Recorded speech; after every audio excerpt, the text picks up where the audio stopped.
الرحمن الرحیم. زه د باجوړ ټولو خپلو کشرانو مشرانو صحافیانو ته د باجوړ اراکینی پارلیمنت ته خپل د باجوړ ټولو قومي مشرانو ته سیاسي مشرانو ته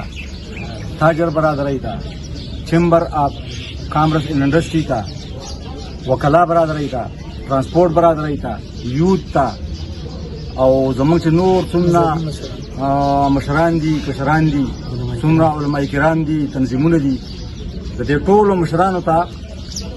سلام پیش کوم. السلام علیکم ورحمت الله وبرکاته. او د سلام نه پس چونکې زمونږ یو ګرین جرګه د باجوړ امن جرګې په نوم باندې جوړه شوې وه. د هغې جرګې غټه جرګه وه خو بیا چې مونږ چڼ وکړو د جرګه م لږه وړه کړه او دا مونږ یو قرارداد کړی و چې دا د جرګو تسلسل چې کوم دی دا به مونږ جاري ساتو ځکه چې په دې وخت کې ټول قبایلو ته عموما او باجوړ ته خصوصا ډېر زیات تکلیف دی.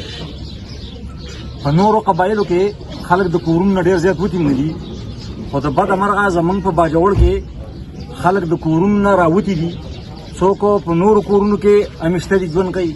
څوک په خیمو کې پراته دي، څوک په سکولونو کې او کالجونو کې پراته دي، څوک په هسپتالونو کې پراته دي. نو د زندګۍ مختلف مشکلات او د زندګۍ مختلف سخت چې کوم دی دا زمونږ په هغه خویندو میندو په هغه ماشومانو او په هغه ورونو باندې تېرېږي. که څوک دلته وتي نه دي نو په هغو باندې نور خلک راغلی پراته دي نو هغو ته مشکلات دي، او چې څوک د کورونو نه راوتي دي هغو ته مشکلات دي. په بل طرف باندې زمونږ چې کوم پروسس روان دی د امن کوم پروسس روان دی هغه ډېر زیات سلو دی او ډېر زیات شکوک و شبهات پیدا کوي. او بالکل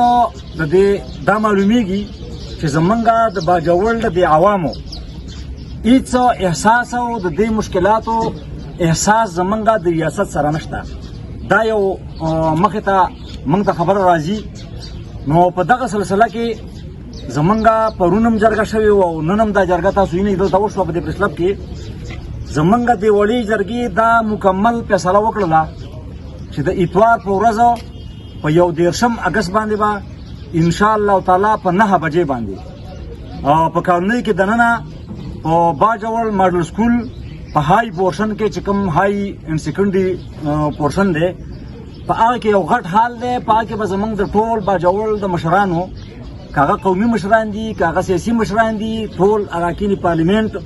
د دې ټولو یو ګرین جرګه کېږي او په هغه جرګه کې به موږ د خپل قوم لا یو مخې ته لار ورکوو. د دې ټول قوم ته به یو داسې کرښه راکاږو او د خپل ریاست ته هم یو داسې کرښه راکاږو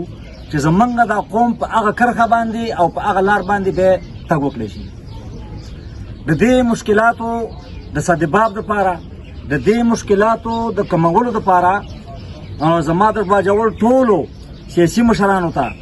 زما د باجوړ ټولو علماء کرامو ته، زما د باجوړ ټولو د ویلیج کونسل چیرمنانو ته او کونسلرانو ته، زما د باجوړ ټول یوت ته، ټول صحافیانو ته، وکیلانو ته او د ټول قومي مشرانو د ټول چې څومره زموږ تنظیمونه دي که هغه سیاسي تنظیمونه دي که هغه زمونږ دلته نور سماجي تنظیمونه دي د ټولو مشرانو ته زه اپیل کوم د دې ټولې جرګې له طرفه د دې ټولو مشرانو له طرفه چې هغوی په 11 تاریخ باندې د اتوار په ورځ په 9 بجې باندې په دې قومي ګرینډ جرګه کې خامخا شرکت وکړي. که څوک د باجوړ د خدمت په نوم باندې مشري کوي د باجوړ خدمت کوي نو هغه ټولو ته زمونږ درخواست دی چې دوی په دغه ورځ باندې حاضر شي ځکه چې دا په دې ټول قوم باندې ازمایش دی، دا د قوم په مشرانو هم ازمایش دی، دا د ریاست دپاره هم ازمایش دی. نو چې په دې ازمایش کې چې کوم دی دې جرګې ته حاضر شي او په دې جرګه کې د قوم رهنمایي وکړي. بله خبره تاسو وینئ زموږ خواته را سپین ږیري ولاړ دي د دې به هم لږ وضاحت وکړم ضروري ده چې ویې کړم ځکه چې دوی هم راغلي دي دلته چې کوم دی دا د ګاښي او د زري او د دې علاقو مشران دي راغلي دي دلته. ګاښي ته خپل تکلیف دی، هلته نوی تکلیف جوړ شوی دی او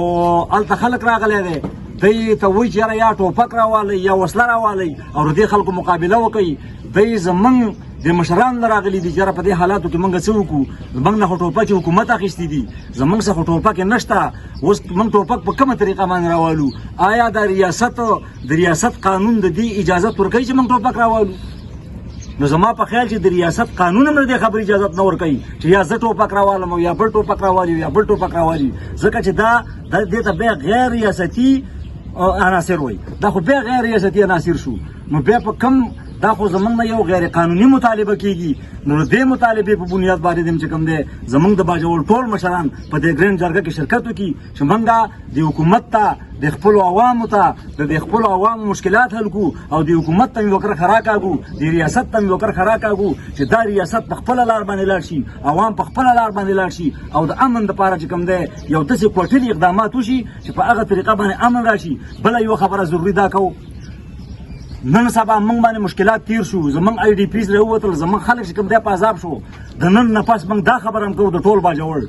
چې د دې اپریشن نه پس بیا موږ دا نه منو چې پلانکي ځای کې دماکه وشوله، په پلانکي ځای کې ټارګېټ کلینګ وشو، په پلانکي ځای کې چې کوم دی عسکریت پسند ښکاره شو، په پلانکي ځای کې دهشتګرد ښکاره شو. دا خبرې نشته چې څه شی دي زموږ سره چې کوم دی دا حکومت په دې ځای باندې دغه کړي، دا ریاست دې زموږ سره په دې ځای باندې ختم کړي. نو د دغه خبرې دپاره ډېر زیات ضرورت دی چې زموږ د ټولو پارټو الحمدلله زموږ د ټولو پارټو سیکنډ قیادت چې کوم دی دا په باجوړ کې زه د خپلو ټولو پارټو سیکنډ قیادت ته درخواست کوم چې دوی د اتوار په ورځ باندې ټول چې کوم دی دغه جرګې ته حاضر شي او په دې جرګه کې یو داسې کوټلي او داسې یو مضبوط قدمونه موږ والو چې د قوم دپاره مې یوه لاره جوړه شي، د دې ریاست دپاره مې یوه